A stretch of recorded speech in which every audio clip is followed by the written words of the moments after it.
Hi there, this is Nicole, and for today's Research Like a Pro question and answer series, I'm talking about citation tips and how sometimes we feel paralyzed because we want to make the perfect citation, but we don't exactly know how to do that, so then we don't make it. So today, hopefully, I'll give you some tips about how you can make your citations even when you're not exactly sure how to do it right and you just want to get something down on paper. And I'll also give some other citation tips having to do with punctuation, and we'll go through an example of how we can improve a citation that was submitted by one of our course members. So this is an excerpt from our office hours in the Research Like a Pro e-course. So I hope you enjoyed this video. The thing I wanted to emphasize today was that we shouldn't let perfection or trying to be perfect be the enemy of good. And it's better to create a B minus citation than no citation.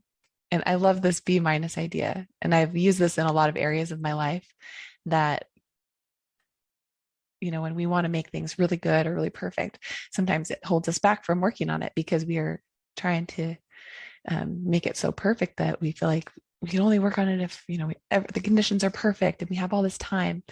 But sometimes we just need to let go of that and just say, I'm going to do a quick citation here and get something down on paper. And sometimes that is the best way to get going with something that's hard or that seems time consuming. So sometimes we get hung up on punctuation. So I thought I would comment about that. There's kind of two major or just like generic or general rules to remember for punctuation. And the first one is that when you're doing a reference note citation, like a footnote or an endnote, just remember that generally we separate all the citation elements with commas, and then we put a period at the end, like a sentence. And then on the other hand, for reference list citations, like a bibliography or a source list, then for that type of citation, periods separate the citation elements and it becomes like a paragraph. And then you may be thinking, well, what about the semicolon? I always just remember for the semicolon that it separates different layers when you have like a physical layer and then a digital layer. So then you have a semicolon separating those two. But remember that perfect punctuation is not as important as getting all the elements into your citation. So don't get hung up on punctuation. And if you can just remember to separate your elements with commas, then you're all set. Okay. And then one other thought about citations is about the dates. And typically we just try to, put in when the item was published, or if it's an unpublished item, we try to put in, the date of the event that you're citing. So like, let's say it's a marriage bond, you put the date of the marriage bond into the citation. But one thing to think about is, are there any other dates you could add to the citation that would help the reader understand the reliability of that record, or even to help them find it? And one example is when a deed is recorded much later than when it was created. For example, this fictitious example that I made of a Fauquier County deed in volume 8, pages 212 to 213, between Humphrey Arnold and William Bragg. And the first date here, 14 November 1786, was when the deed was written. But I decided to add that it was recorded several years later, 6 years later, in June of 1792. And that helps the reader understand that this deed was recorded much later than it was written. And that can have an impact on the source analysis and on the information and things. And so it's helpful to kind of know that and note that. Another time you might want to note two dates are if a vital record is recorded, several years after the birth. And this is an important thing for like a delayed birth certificate. And those were often created in like the 1920s and 30s. And they were for births that happened back in like the 1890s and stuff. And so you'd want to cite the 1890 birth year, but also the fact that it was a delayed birth and when it was created. So when was that birth certificate created? And then what was the birth date that you're citing? So you would have those two dates. So those are my tips for citations for today. There's unlimited numbers of tips we could probably talk about, but there's 3. Okay, so our first question is this online obituary citation. And Bill submitted this, and he said that he found an obituary for one of his Canadian cousins, and it appeared on the Regina Leader Post website.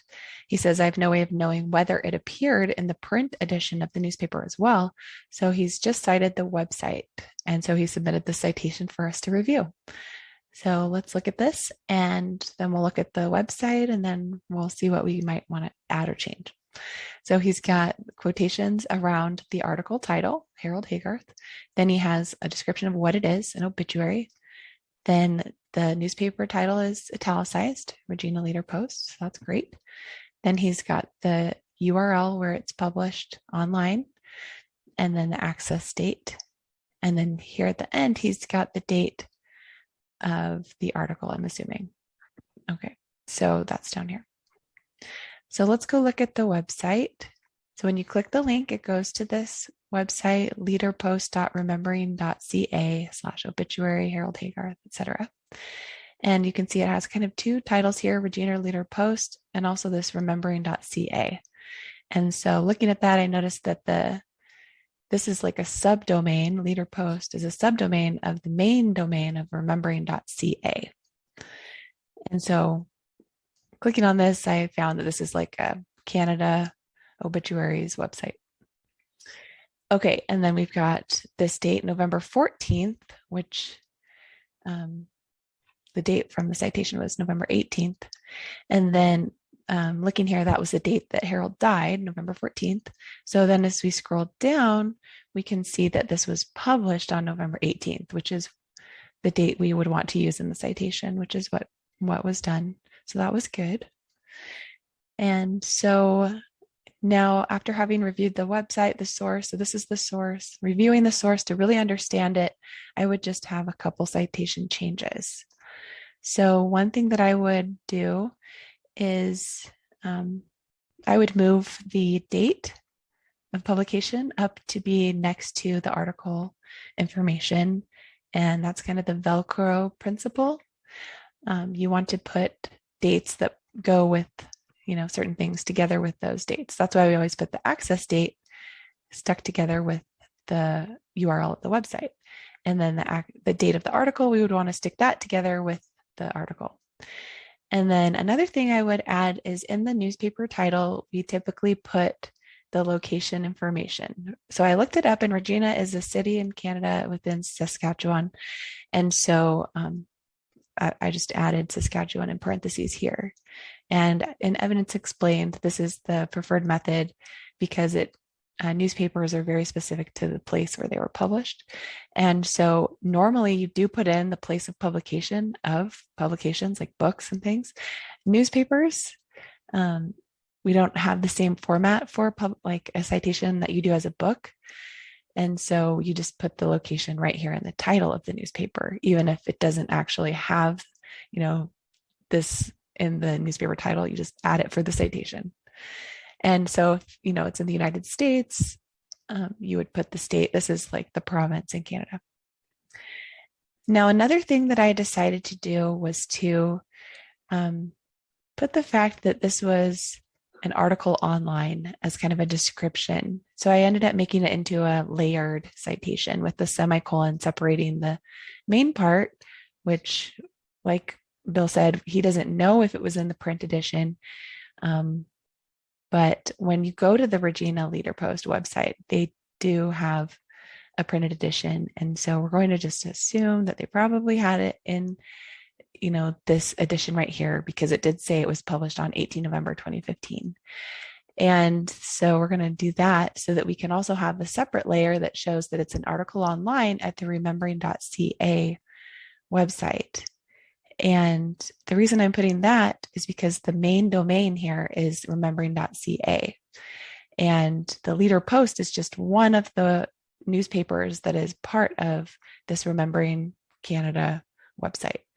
So just a small tweak, which is probably, the first citation was just fine, but I'd probably do it this way to just show that the main website here is remembering.ca. All right, so that's my feedback on the citation, but each person can do it however they want. That's just how I would do it. And I think the way he had it at first was plenty good enough. And because I was able to get to the source and I was able to understand the source. Some of these changes are just done to improve the clarity and the communication to the reader that, this is the publication date of this article and that kind of thing.